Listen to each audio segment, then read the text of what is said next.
আপনারা মোবাইল ফোনে মেসেজের মাধ্যমে এক্সট্রা দাম নিচ্ছেন, ঠিক আছে? আপনারা এখানে আমাদেরকে কোনো রকম টাকা পয়সার কোনো ডকুমেন্টেশন দেখাইতে পারছেন। এটা রেটটা কেমন নিছে আপনার কাছ থেকে? এটা আমাদের ভিউ রেট হলো 1745 টাকা। 12 কেজিটা? হ্যাঁ, 12 কেজি টাকা। আচ্ছা, এই টাকাটা নিছে আপনার কাছ থেকে কে? এই টাকাটা কোম্পানির মাধ্যমে দেওয়া হয়, সকলে দিতে টাকা।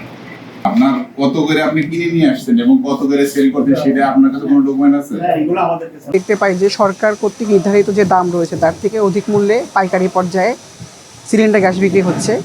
তো এটি সরকারি আইনের লঙ্ঘন হওয়াতে আমরা তাদেরকে 3 লক্ষ টাকা জরিমানা করেছি। পরশুদিন পাইকারি এবং খুচরা বিক্রেতাদের লেভেলে মোবাইল কোর্ট পরিচালনা করেছি এবং তাদের অভিযোগের ভিত্তিতে আমরা আজকে এই স্যাটেলাইট প্ল্যান্টে আসছি এই মোবাইল কোর্টটা পরিচালনা করার জন্য। তো ডেভিয়েশন বিভিন্ন ধরনেরই আছে। সবথেকে ইম্পর্টেন্ট যেটা আমাদের কাছে মনে হয়েছে, এটা হচ্ছে সরকারি চালানে লেখা হচ্ছে সরকারি রেট, বাট অ্যাকচুয়ালি অন গ্রাউন্ডে মোবাইলের মাধ্যমে, মোবাইল কমিউনিকেশনের মাধ্যমে ব্যাঙ্ক অ্যাকাউন্টে টাকা ট্রান্সফার হচ্ছে বেশি। তো এই জিনিসটা যে শুধু এই প্ল্যান্টের এগেনস্টেই কমপ্লেন, আমি এটা বলবো না, আরও অনেক প্ল্যান্টের এগেনস্টে এই ধরনের কমপ্লেন আছে। তো আমি এই ধরনের যারা বড় বড় কোম্পানি, যারা এই দেশের সম্পদ বেসিক্যালি, তাদেরকে রিকোয়েস্ট করবো আপনারা এই ধরনের ব্যাড প্র্যাকটিস থেকে বের হয়ে আসেন, নিয়মকানুন সম্বন্ধে জানেন, আইন সম্বন্ধে জানেন এবং এগুলো মেনে চলেন, এটুকুই। আর সাধারণ জনগণের দৃষ্টি আকর্ষণ করবো, আপনারা বিইআরসি রেটটা জানবেন এবং প্রত্যেকটা জেলায় ভোক্তাধিকারের অফিস রয়েছে, ভোক্তাধিকার অফিসাররা রয়েছেন, আপনারা প্লিজ তাদের সাথে যোগাযোগ করেন। এই ধরনের অনৈতিক দাম বা যে কোনো কিছু আপনারা মেনে নেবেন না, অ্যালাউ করবেন না, প্লিজ। থ্যাংক ইউ, এটুকুই। অবগত থাকবে সকল লেভেলে, শুধু সেনাবাহিনী না, এটা বেসিক্যালি আমাদের যৌথ উদ্যোগ।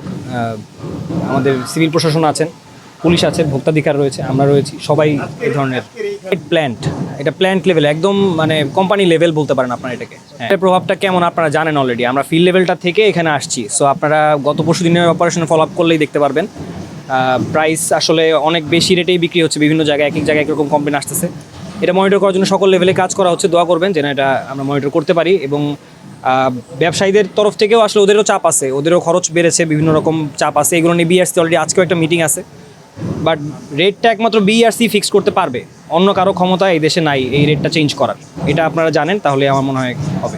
ওইখানে কিছু এক্সট্রা ডেভিয়েশন ছিল, যেমন মজুদ, ওনার কাগজে কলমে যে পরিমাণ মজুদ থাকার কথা, যে পরিমাণ উনি অথরাইজ, তার থেকে বেশি মজুদ ছিল ওনার এখানে। এই প্রবলেমটা এখানে কিন্তু নাই।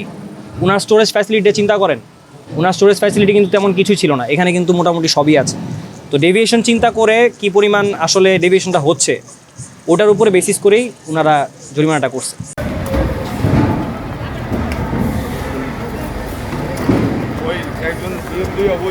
ওনার 2 তারিখের পরে গাজীপুরে যে ডিউ উঠছে, ওই ডিউটা একটু কাইন্ডলি একটু আমাদের লাগবে, ডিউ রেটটা সহ একটু আগে একটা দেন, আর বাকি স্কুল মজুদ এবং কি কি এটাতে পড়ে, আর হয়তো আমাদের সেটা পড়ে 2 তারিখের পর থেকে না।